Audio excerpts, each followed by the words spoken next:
Hey guys, Brandon with Keto Dork here. Hey, so I get a lot of questions about artificial sweeteners. What are the best ones? Which ones taste the best? What are some of the impacts to your ketone levels? Will or won't it kick you out of ketosis? Its effects on blood sugar and insulin response. So after doing quite a bit of research on my own on this topic, I've come to the conclusion that there's a lot of mixed results out there. I think you'll find that for the most part,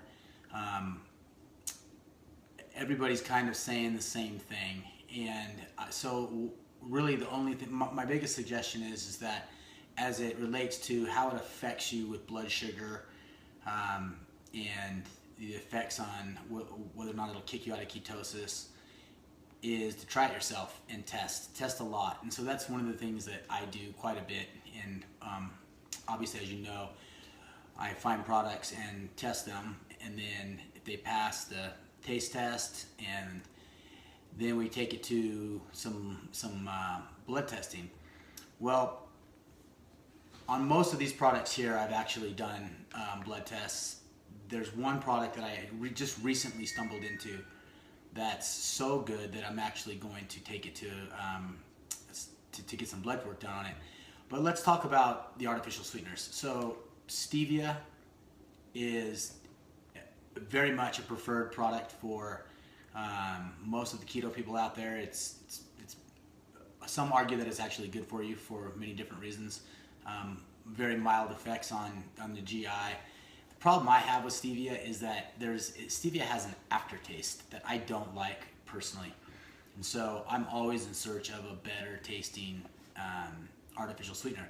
I'm super sensitive to aftertastes and textures, and that's some of the things that I'll talk about, such as with xylitol.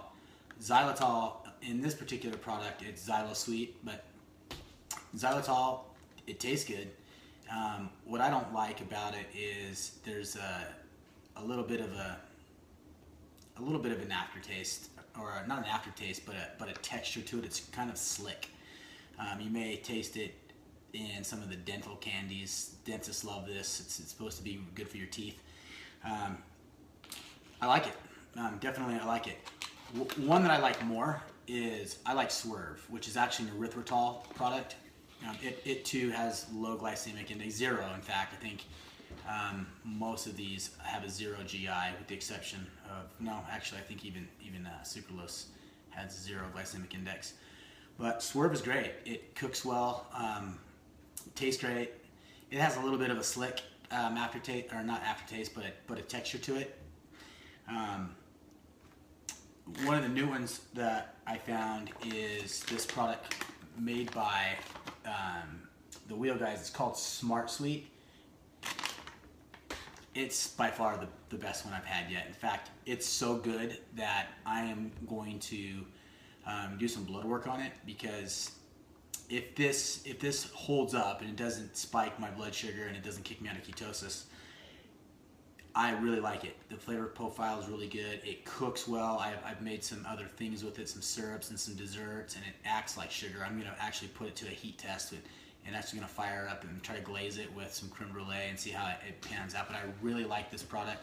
The only problem is that it's hard to find. It's got limited distribution, so a lot of people haven't heard of it. The company itself has been around 9 years, and they have some really cool products out there that I'm in the process of testing.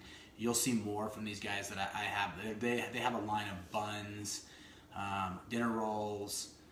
What else? They have some chips that are phenomenal. And so they have some pretty cool technology. That their approach is a little bit different, but I don't want to spend too much time on that. I'll leave a show note link so that you can find how to get this product if you're interested in trying it yourself.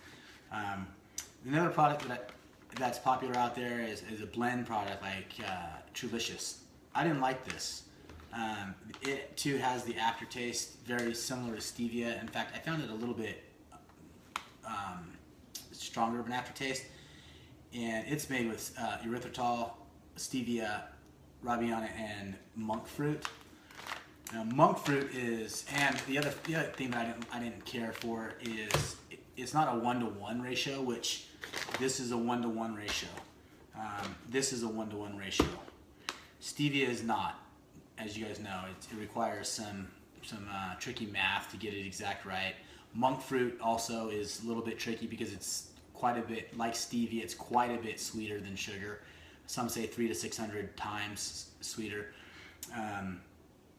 Yeah, it was just, I don't know, for what it is, it wasn't my favorite. And then there's a lot of controversy around sucralose and Splenda. Now this is one that you're gonna have to see for yourself. I haven't noticed it kick me out of ketosis. I did notice that it kicked my wife out. She had a soda she was in. We had ironically just measured her. She pulled, I think it was 0.7 on on the blood meter. And the only thing she had a little bit later was we went out and she had a diet soda, diet root beer, and they put 5 or 6 pumps of this artificial Torani vanilla sweetener, which is, they claim it's sugar free, which it is, but it's made with sucralose, and it bumped her out. It threw her completely out. And so I did some research on that, and there's quite a bit of controversy around sucralose in and of itself. Like, a lot of people are out there saying that it's the worst one. Don't stay away from it. Which, by the way, the brand name of it is Splenda, so you may be familiar with it under that name.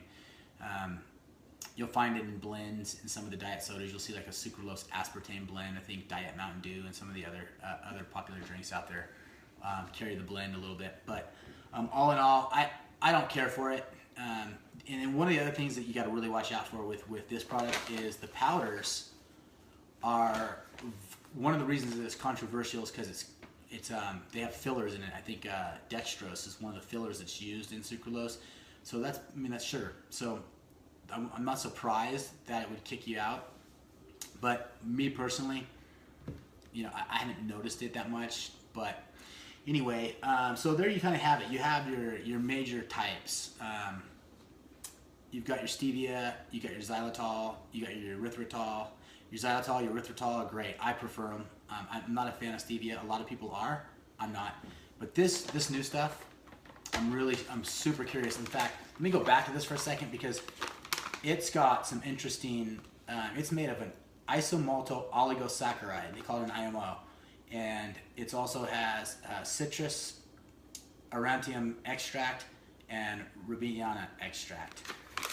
So I'm super curious to see how this actually plays out. Other than that, these are some of the most common types. That's my feedback. I think there's so much controversy around artificial sweeteners that I think the main thing for you guys to do is to find the one that you like. That's the key, right? For me, I found the ones that I like. I like the xylitols, I like the erythritols, and I really like this product here.